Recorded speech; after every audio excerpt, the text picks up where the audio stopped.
우리가 하나님을 믿게 될 때에 하나님의 부르심에 의해서 신앙생활을 하게 됩니다. 내가 하나님을 믿은 것이 아니고 하나님이 나를 부르셔서 하나님을 믿도록끔 하신 겁니다. 이게 바로 신앙의 출발이라고 말합니다. 우리가 신앙생활에 있어서 기초가 잘 다져져야지, 기초가 신학적으로, 교리적으로, 성경적으로 잘 다져져야 흔들리질 않지. 이런 기초 지식이 잘 다듬어지질 않으면 그만 신앙이 여기에 저기에 상황에 따라서 변하고 부딪히고 무너져 버리고 상실해지는 경우들이 많습니다. 주변에 보면 믿다가 간둔 사람, 완전히 세속화되어진 사람들 많이 봅니다. 믿음의 터가 견고하지 못하기 때문에.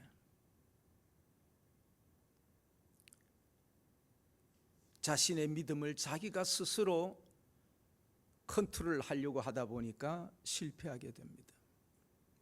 신앙은 하나님이 나를 부르셔서 여기까지 오도록 훈련시키시고 단련시키셔서 나를 정금 같은 신앙으로 성화시켜 나가는 줄 믿으시기를 바랍니다. 오늘 이 창세기 12장, 우리 믿음의 조상이라는 아브라함의 부르심에 대해서 말씀을 주고 있습니다. 하나님께서 아브라함을 부를 때에 아브라함은 갈대아 우르에서 살고 있었어요. 인류의 문명 발생지가 네 곳으로 역사적으로 소개됩니다. 그 첫 번째가 메소포타미아 문명입니다. 이 메소포타미아는 유프라데스 티그리스 강 가운데 있는 땅입니다.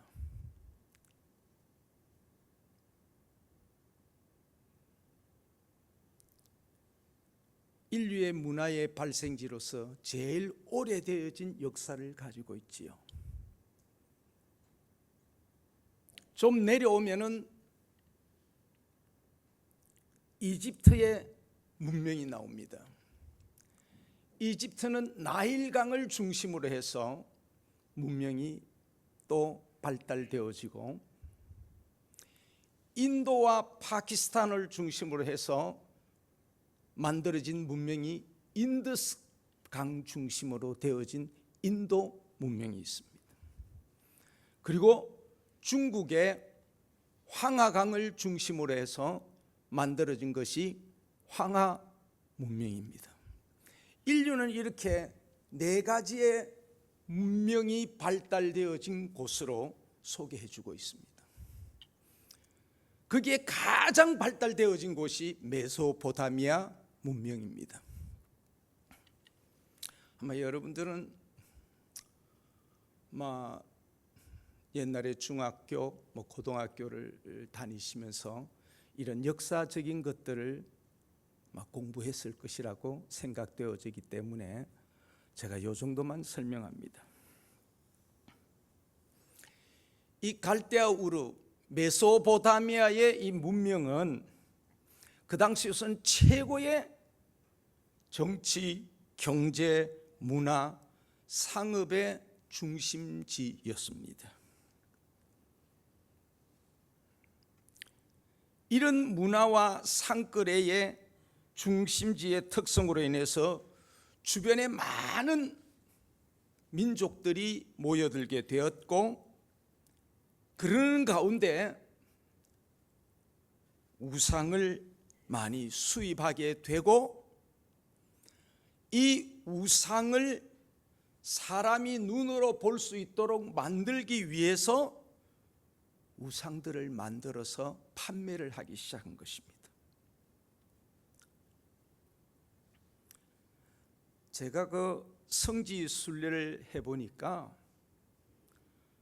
참 예루살렘으로 올라가는 그 길목에 상인들이 얼마나 많은 신적인 것들을 만들어서 파는지,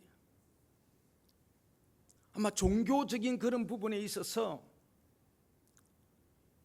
기독교, 유대교, 이슬람교 이런 그 어떤 형상들을 만들어서 굉장히 많이 팔아요.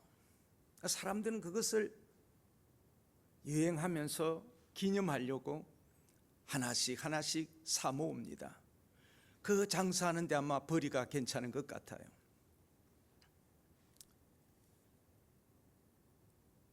이런 영향으로 인해서 아브라함의 가족들도 갈대아 우르에서 우상을 만들어서 판매를 했다라는 것이 여호수아 24장에 기록이 되어져 있습니다. 그런데 무슨 이유로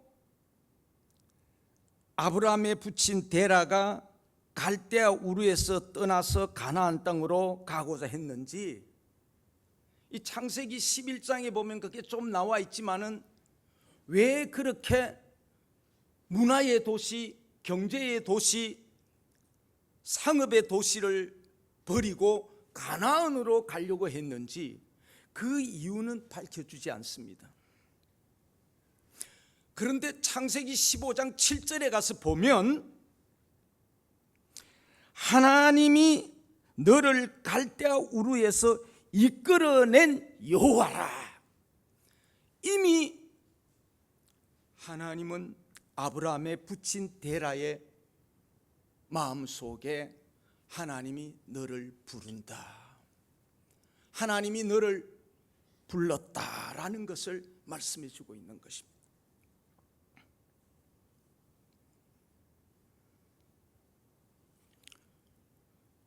아마도 저는 생각해 볼 때 성경을 보면서 데라의 마음속에 어떤 영적인 부분들이 분명히 전달되어졌다.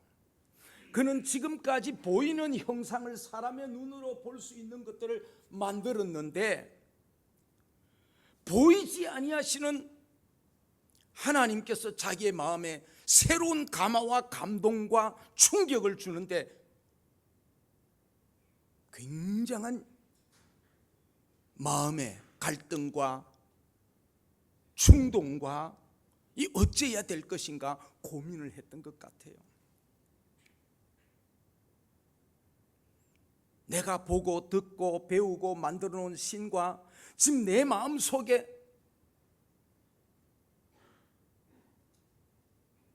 나타나서 말씀하시는 이분, 비교를 해볼 때에 누가 진짜 신인가? 자기가 생각해 볼 때 이런저런 것들을 만들어서 파는 거, 이건 아무것도 아니에요. 나무로 만들 수도 있고 돌로 만들 수도 있고 쇠로 만들 수도 있고 뭐 이상한 것들을 이렇게 만들어 가지고 하면 사람들이 그걸 사가면서 신이라고 믿는데 그 다 만든 자기는 알잖아요. 이게 뭔지, 재료가 뭔지, 뭐가 이렇게 되어진 건지. 그 어떻게 보면 사람을 만홀히 여기도록 나무 가지고 뭐 이렇게 저렇게 만들어 사기치는 것밖에 더 돼요? 여기에다 사람이 마음을 빼앗기고 신앙을 갖는다, 이 우스운 이야기란 말이에요. 그런데 여호와 하나님이 그에게 마음의 감화와 감동을 주고 말씀이 들려졌단 말이에요. 이걸 가르쳐서 우리는 뭡니까? 하나님의 계시, 부르심이라는 거예요. 그래서 데라는 갈대아 우르를 떠나 가나안 땅으로 가고자 했습니다. 가족들을 데리고 가나안 땅으로 가는 도중에 하란에 머물게 되었는데 거기에서 그냥 205세의 나이로 죽었습니다.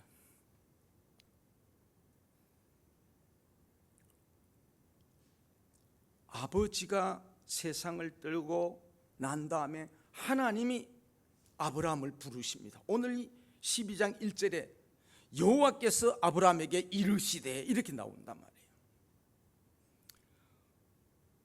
그의 부친이 죽고 하란에서 머물면서 오늘 본문의 내용을 보면은 꽤 많은 돈을 벌었어요. 꽤 많은 재산이 늘어났어요. 하란에서의 생활이 괜찮았어요. 근데 하나님이 부르세요.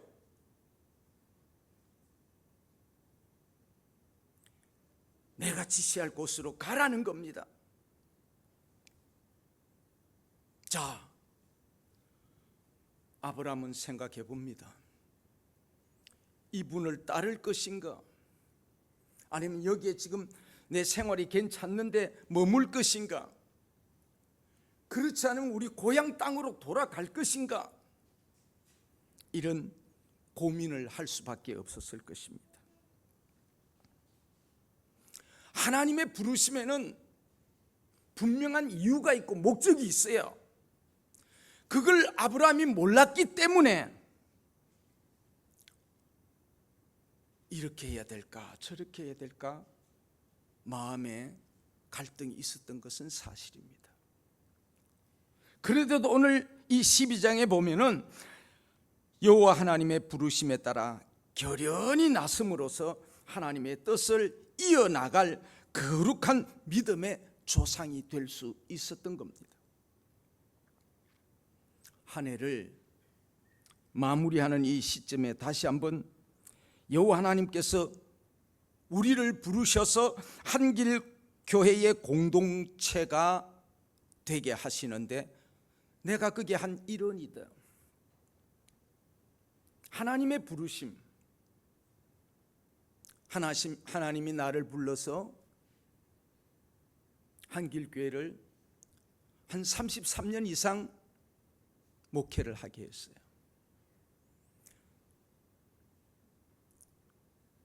또 우리 이상천 목사님을 하나님이 부르셔서 지금 담임 목사가 되어서 목회를 해나가도록 하신 것이에요. 그리고 여기저기에 흩어져 있는 영혼들을 하나님이 부르셔서 한길교회 공동체 일원이 되게 하셨습니다. 여기에는 분명한 이유가 있고 목적이 있다라는 거예요. 오늘 우리가 이걸 발견하고 새해를 맞이하려고 하는 우리의 마음의 자세를 다시 한번 잘 가다듬어야 된다. 그래서 지극히 평범한 인간 아브라함을 부르셔서 놀라운 구원의 계획을 진행시켜 나가신 하나님, 그 하나님은 우리를 부르셨기 때문에 우리에게도 놀라운 구원의 계획을 진행시켜 나가실 줄로 믿습니다. 이게 뭐냐? 따라합시다. 믿음이다. 이게 믿음이라는 거예요. 이게 다르다라는 거예요.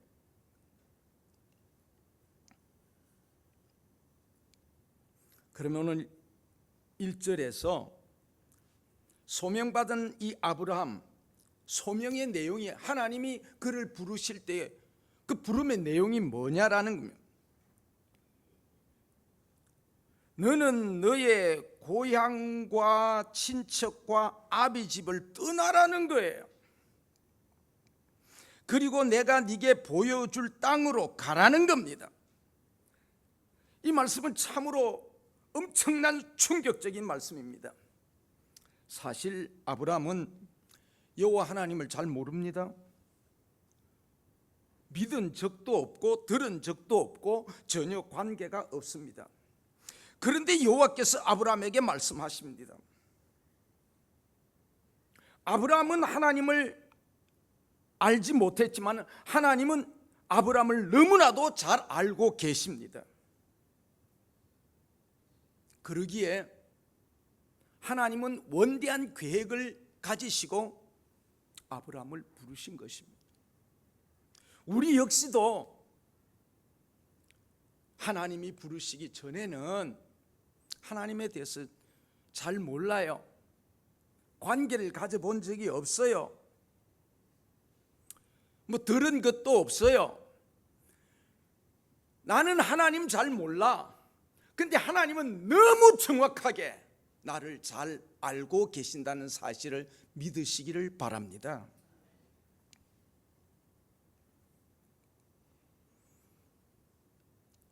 여러분,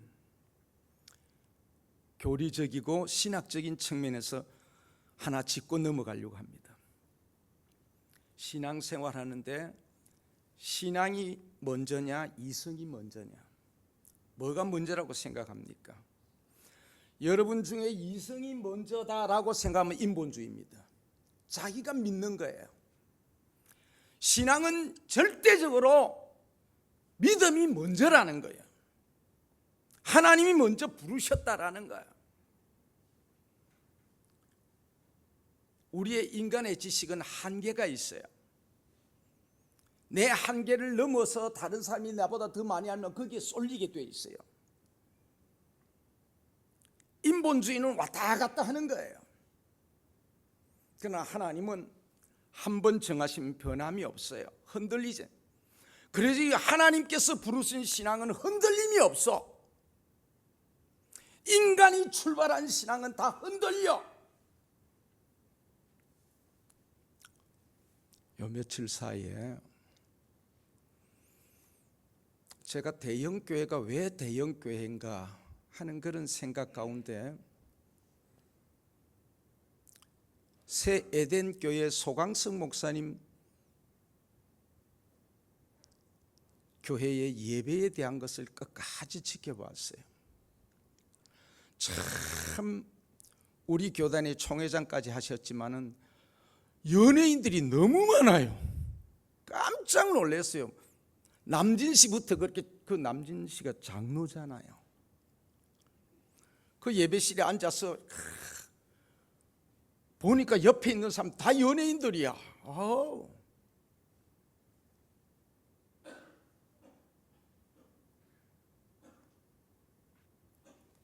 명성교회를 보니까 명성교회 새벽 기도가 꽉 교회 차는데요, 남자분들이 거의 다 정장을 다 하셨더라고.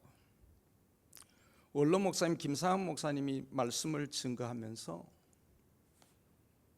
한 해를 잘 마무리를 하시는데 감기무량했어요. 참 어렵게 살았고 그 메시지에 예언이 있더라고. 우리 국내가 굉장히 어려움을 당하면서 가난해질 수밖에 없다. 이 가난을 대비하기 위해서 우리 교인들이 부지런해야 되고 가난해져야 된다. 눈높이를 많이 낮춰야 된다. 그러면서 지난날 힘들게 살아면서 지나온 생활 가운데서 새끼를 꼬았던 것들을 보여주면서 본인이 강대상에서 새끼를 꼬는데 기가 막히게 새끼를 잘 꼬더라고요.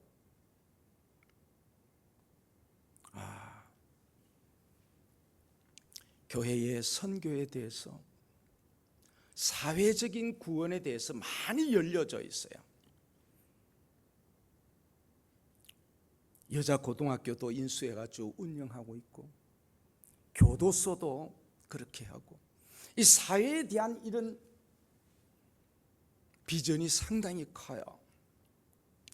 저거다. 대형 교회가 세상을 끌어안구나,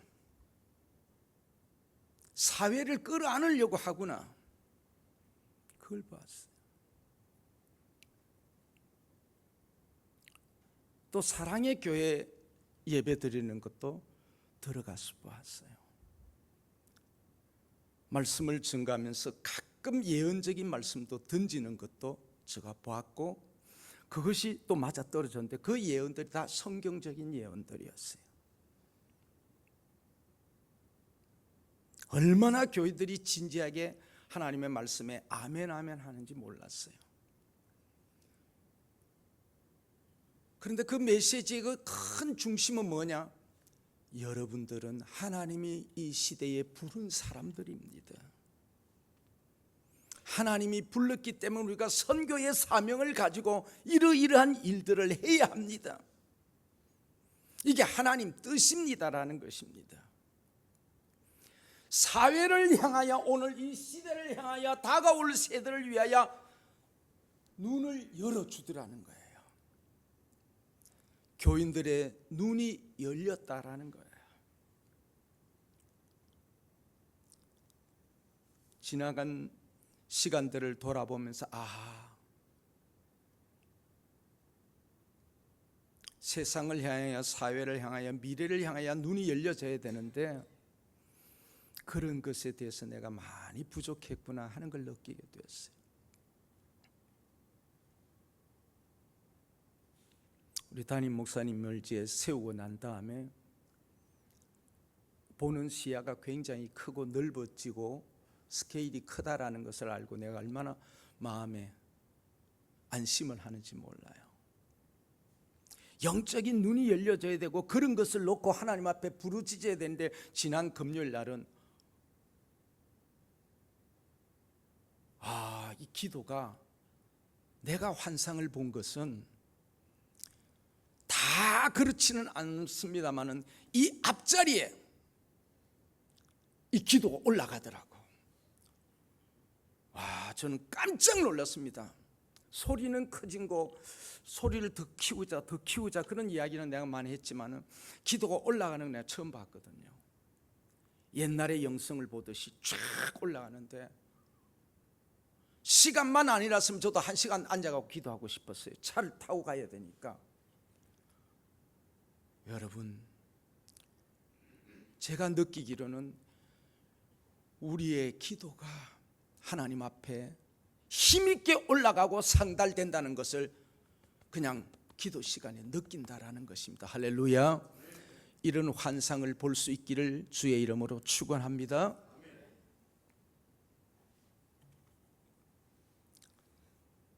사실 아브라함이 살던 시대는 외부의 공격과 불이익으로부터 자신을 보호해주는 부족들과의 관계가 필수적이었습니다. 아브라함이 고향과 친척과 아비집을 떠나 그가 하나님이 지시할 땅으로 가라는 것은 아브라함이 지금까지 의지해왔던 모든 혈연이나 지연이나 그리고 자신의 방패막이 되어주던 지리적 사회적 배경을 버리고 새롭게 출발하라는 그런 명령입니다. 이것은 하나님을 절대적으로 신뢰하고 하나님만 전폭적으로 의지할 것을 요구하는 것입니다. 하나님의 이런 요구에 아브라함이 순종하게 될 때에 아브라함에게 큰 복을 주실 것을 약속을 했는데, 오늘 본문에서 보면 그래요. 하나님은 아브라함이 가족을 떠나는 대가로 그에게 수많은 자손을 주겠다고 그렇게 약속했어요. 또한 자신이 머물렀던 땅에서 떠나야 했으므로 그가 그 대가로 땅을 주시겠다고 약속했어요. 마지막으로는 아브라함을 통해 땅의 모든 족속에게 복을 주신다고 했습니다. 기독교의 역사는요,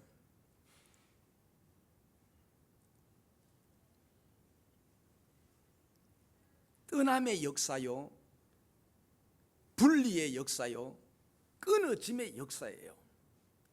목사님 무슨 말씀이에요? 세상과 혈연과 지연과 끊고 하나님께로 돌아가라는 것입니다.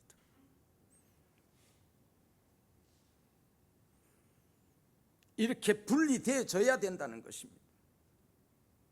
오늘날 우리 성도들 역시 죄악된 이 세상에서 분리되어서 의와 거룩을 쫓는 순례자의 길을 떠나야 한다는 것입니다. 내가 네게 지시할 땅으로 가라. 이 성별된 새 이스라엘을 건립할 가나안 땅으로 가라는 것입니다. 이것은 먼 훗날에 이루어질 하나님 나라를 위한 하나님의 계획이었습니다. 여러분, 국가의 3대 요소는요, 첫째는 주권이 있어야 돼요. 두 번째는 땅이 있어야 돼요. 세 번째는 국민이 있어야 되는 거예요. 하나님께서는 미래를 위해서 이미 주권, 땅, 국민을 다 계획을 세워놓으시고 아브라함을 부르셨다. 부르시는 데는 분명한 이유와 목적이 있다라는 거예요. 나를 부르실 때나 우리 목사님을 부를 때나 여러분들을 불러서 이렇게 저렇게 세울 때는 하나님의 의도가 있다라는 것입니다. 우리가 그걸 모르면 교회 생활에 있어서 힘을 내질 않습니다. 그냥 개인 프레이하고 말아요. 이 공동체를 이렇게 만들어가는 데는 하나님의 분명한 어떤 뜻이 있구나.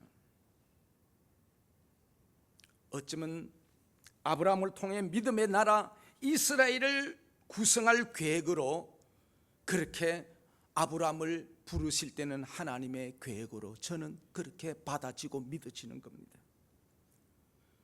그 계획대로 결국 어떻게 됐나요?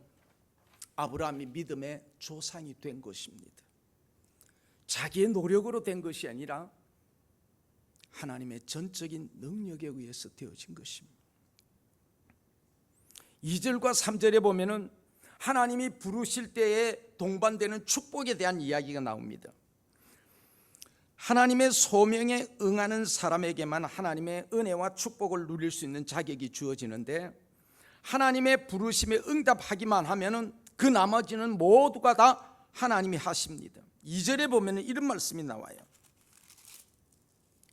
자, 창세기 12장 2절 보면은 내가 너로 큰 민족을 이루고, 여기에 제일 먼저 나온 것은 내가 너로 큰 민족을 이루고 내게 복을 주어 내 이름을 창대케 하리니 너는 복이 될지라.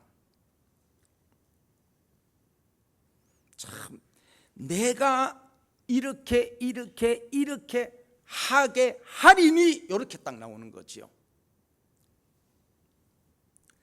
내가 너로 큰 민족을 이루고 네게 복을 주어 네 이름을 창대케 하리니 너는 복이 될지라. 옛날 성경 보면은 복의 근원이 될지라 그랬습니다.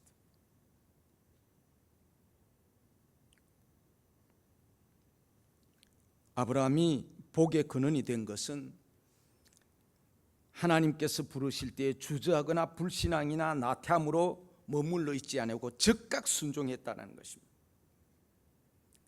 하나님이 부르실 때 우리가 응답하시되 순종해야 합니다. 그 응답과 순종에 따라서 내 인생이 바뀌고 내 가문이 바뀌고 생업과 자손까지 복을 받게 됩니다. 베드로 갈릴리 호수에 그렇게 훌륭한 부자로 산 사람이 아닙니다. 아주 가난한 사람이었어요. 그러나 우리 주님의 부르심으로 인하여서 순종하고 따라갔더니,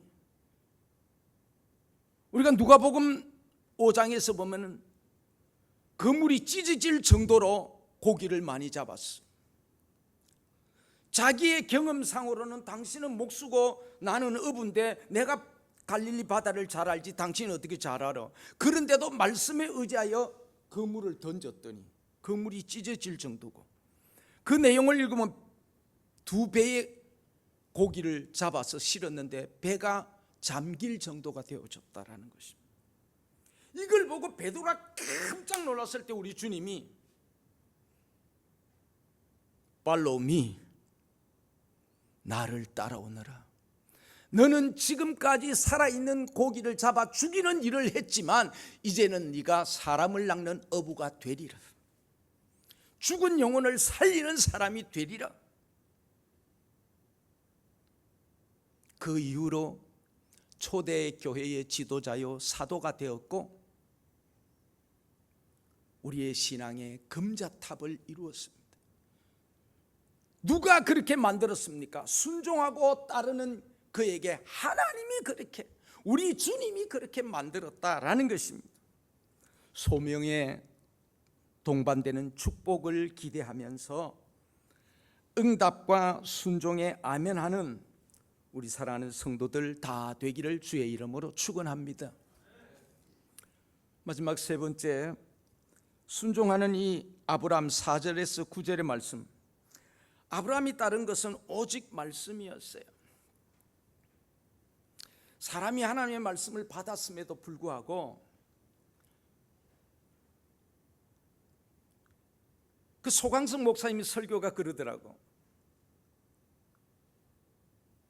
처음엔 믿음이 있어서 감정과 의지와 이성이 막 열심히 일어났지만 시간이 지나면 곧 점차로 떨어져서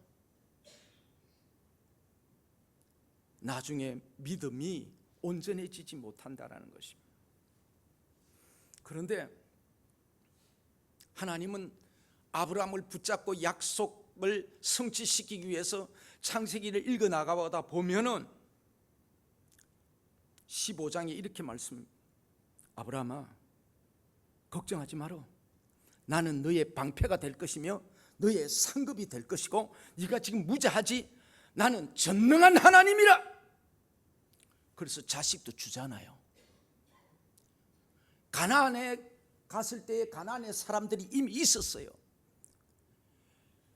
그들이 다 너의 적이 될 수 있지만 내가 너의 방패가 될게.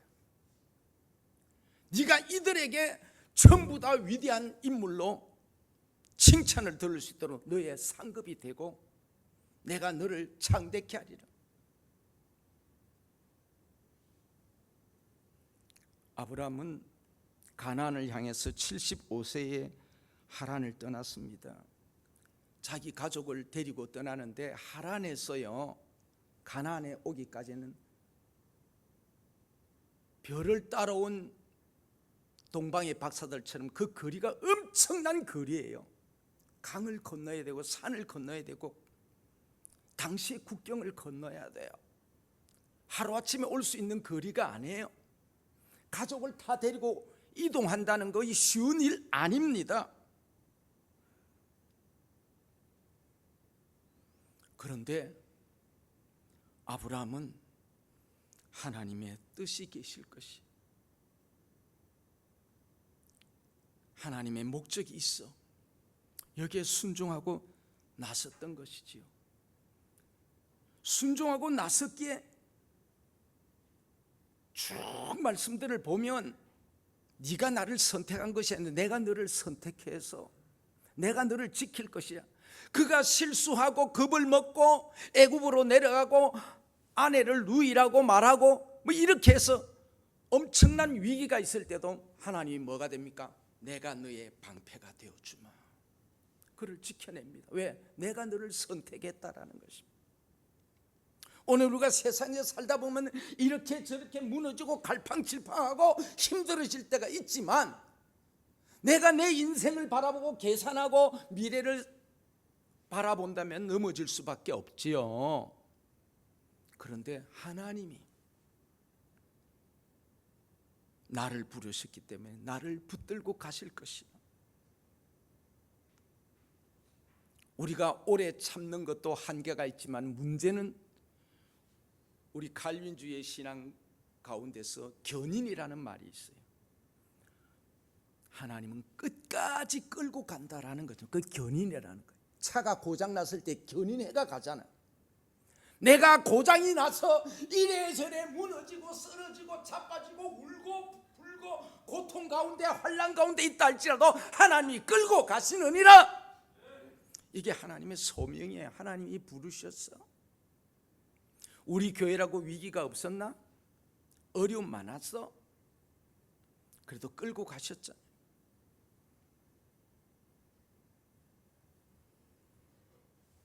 아브라함이 위대한 믿음의 사람으로 불려진 것은 바로 순종했기 때문에 그런 것입니다.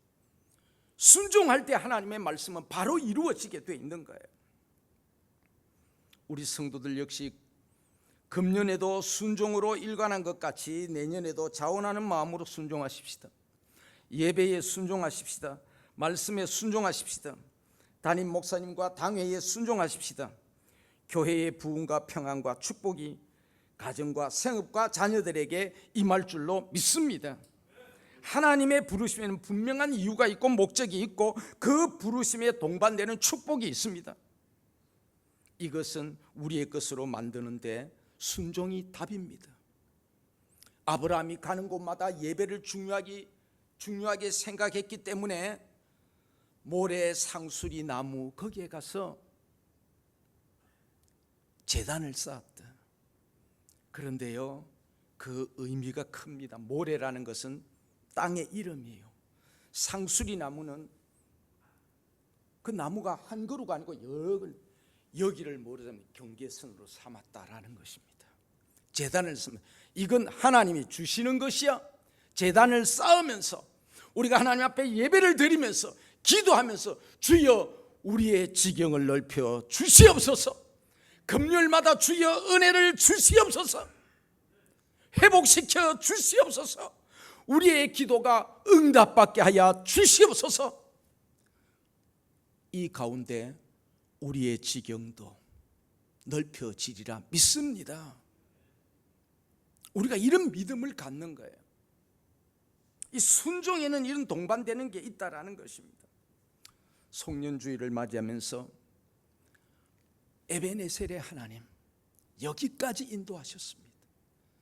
이제 2025년도는 여호와 이레로 준비한 것을 저와 여러분이 목도할 수 있기를 원합니다. 에베네셀의 하나님이 이제 여호와 이레로 역사하신다. 제가 예언하는 겁니다.